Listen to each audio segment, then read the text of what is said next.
Ralph is breaking the internet, and we're going to wreck it. By wreck it, I mean review it, right here on Screen Junkies News.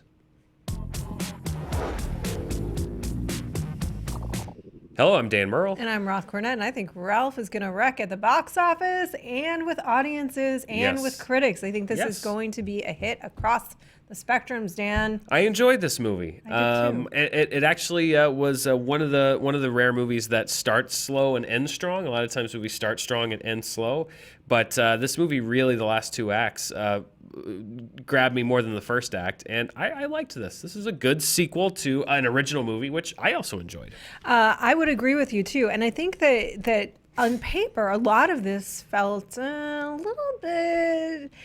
It felt gimmicky to me, if I'm very honest. It's not their fault that the Emoji Movie came out first. It is not their fault, but still that did come to mind. It does help them that the Emoji Movie did not do it well. It helps them quite a little bit because, man, as compared, you can see how well this movie is doing it. In terms of when we saw the trailers and just them floating through all these various IP and apps and things like that, it did sort of harken back to the Emoji Movie, and it does because Disney owns a lot of these IP, feels very self-aggrandizing and self-promoting, right? Maybe not aggrandizing because they're pretty grand. But certainly self-promoting, but that's not how it felt in the story. More than that, this is a movie that has something to say about these characters and with these characters and through their story. I think it's a shockingly good metaphor for a number of different relationships. Helicopter parenting is one, sort of even a romantic, although they're not in a romantic relationship at all. The ways that you can be codependent in any given relationship, and how to free yourself in the other of that. Amazing that that's told within this little video game movie. Yeah, really, that's what struck with me the most is when it goes into the nature of friendship and how sometimes when things are changing for a friend of yours, that you may be resistant to that change, but that may also not be what's best for you or what's best for them or what's best for your friendship with that person. And that's when I say that the movie kind of hooked me as it went. That's what I meant. The first act was cute, I thought, but I was worried for a while it was going to be all sort of like the Emoji Movie, all of like, look, there's Facebook, look, there's Amazon. When it got into the heart of the story is when I really started getting to it. And by the end, I really liked where they took Ralph and Vanellope. Those are the two characters from the first movies that you're with for the vast majority of this movie. If you don't know, they leave the arcade and they go to the internet and they discover all sorts of fun things. They're on a mission. They're on a mission, a quest, a MacGuffin must be sought, as with so many movies. But I like that it became about the characters. And that's where I think movies, animated movies in general, be they Disney, Pixar, Sony, Illumination, doesn't matter. I think when they're able to tell stories about the characters is when they're at their strongest. And I think that that's what this movie does really well. It really deals with and advances the stories of Ralph and Vanellope, and I thought in a really honest way. I think it also, you're right, it's driven by the characters and it's driven by their characters' desires and driven by what changed for them in the last movie. And so it's building on what we already know about them, but they're evolving, their relationship is evolving, and it's not a lot of, not just animated movies, a lot of television shows find themselves in the trap of being driven by the plot, right? Yeah. So, and I was worried that that's what was going to drive this movie. Me too, and in lesser hands, the MacGuffin really would have been the thing that was driving the film, but ultimately it's irrelevant because what they have to gain and what they're actually going to get out of this journey is a surprise to both of them. I also think that if you take a particular example, like in the trailer, we saw them dealing with the Disney princesses, and it felt fine and it was cute, it was a little kitschy. But then when they actually play on that, particularly with Vanellope's character and turn it on its head, it's so cleverly done, it's so fun, it speaks to who she is, it's got something real to say, and it's just a fun, silly moment. It is. That she has.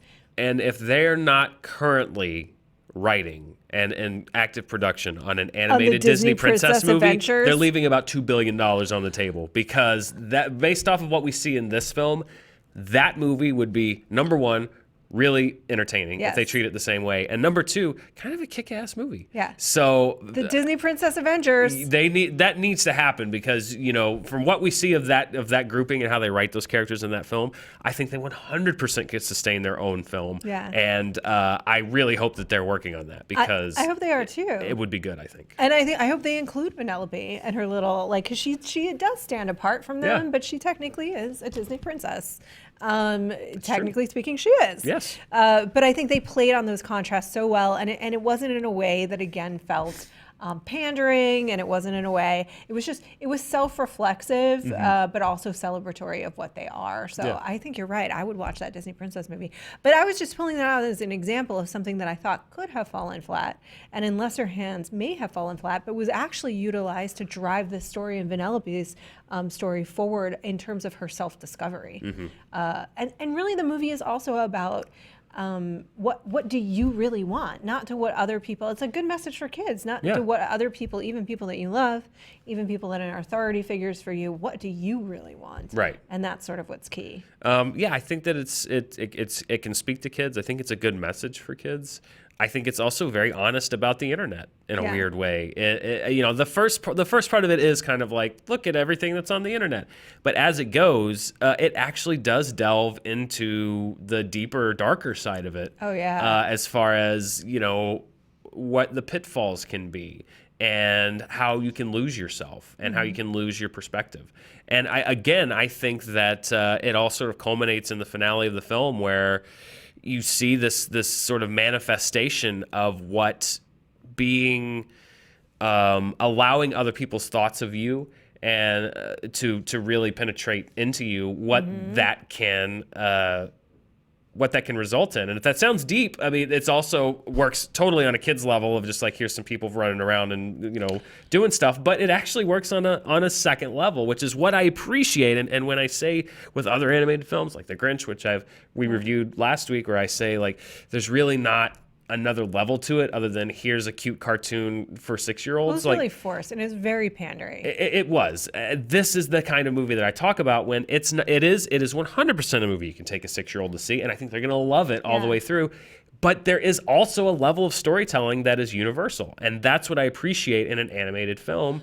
It's not just a kids movie; it's an animated film that can be enjoyed by a lot of different people. I agree, and it's also a different way of thinking about kids, because there's a way of dealing with kids where you sort of talk down to them, and you pander to them, and you presume that they're not as smart as they actually are. Kids are really smart, and their minds are so active, and they are so curious. So a movie like this, that it's not just as if it's not like it's something for the adults and something for the kids, and those are two separate things. Yeah.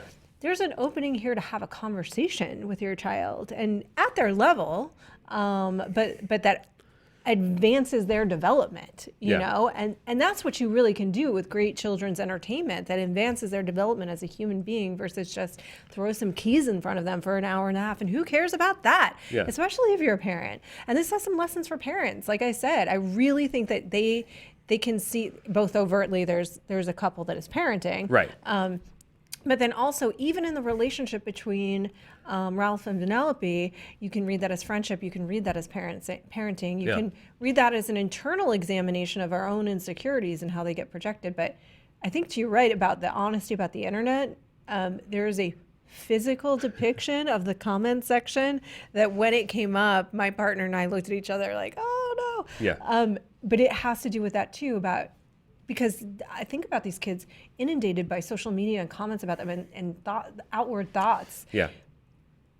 None of that matters, because you will slaughter and sacrifice your own happiness if you are being driven by that. Yeah.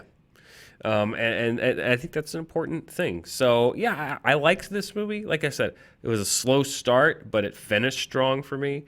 And it's one of the movies that I would recommend for just about anybody. I think it's just it's cute, it's fun. There's another level there for you, so it's not just for the kids. The kids will like it too. So it's the kind of movie that I think Disney smartly knew, if they put it out around Thanksgiving, which they are, would be something that you can take grandma and mom and the kids and everyone else too, and everyone will have a good time. So. That's what I think about Wreck-It Ralph. I highly recommend it. I agree with you. Probably about the first 30 minutes is a little slow because it's reintroducing you to this world and these characters. But I think I really liked it. I mean, I think it's very smartly written and incredibly well executed, and the time was taken to develop it. And for all of those reasons, I would give it a strong recommendation. Just as a film that really works structurally. There's going to be some competition in terms of the family fare. A couple of films that are going to be out there competing for that. That if you look at them comparatively, how a couple of them really don't work and fall apart structurally. This is one, I think, even if you're just interested in film, look at why this does work. Yes. And where the focus went to make it work. I agree. This is a good example of how you can make a kids movie, an animated film, be more than a kids movie. Is what I was saying. By kind of building it like they do this movie. So 2 recommendations for Ralph Breaks the Internet / Wreck-It Ralph 2 / whatever else they want to call it. Doesn't matter. Something to see. So there you go. Something to take the family to. Enjoy the movies. Yeah. Roth, we'll be back very soon with more reviews of releases that are coming out both this weekend. If you want to see our review for another movie opening on this weekend, Fantastic Beasts: The Crimes of Grindelwald. And we will be getting into spoilers too this weekend. We'll be doing a spoiler chat this weekend. Our non-spoiler review is up now, and so much more to come in the days ahead. Much, much more. Thanks for watching.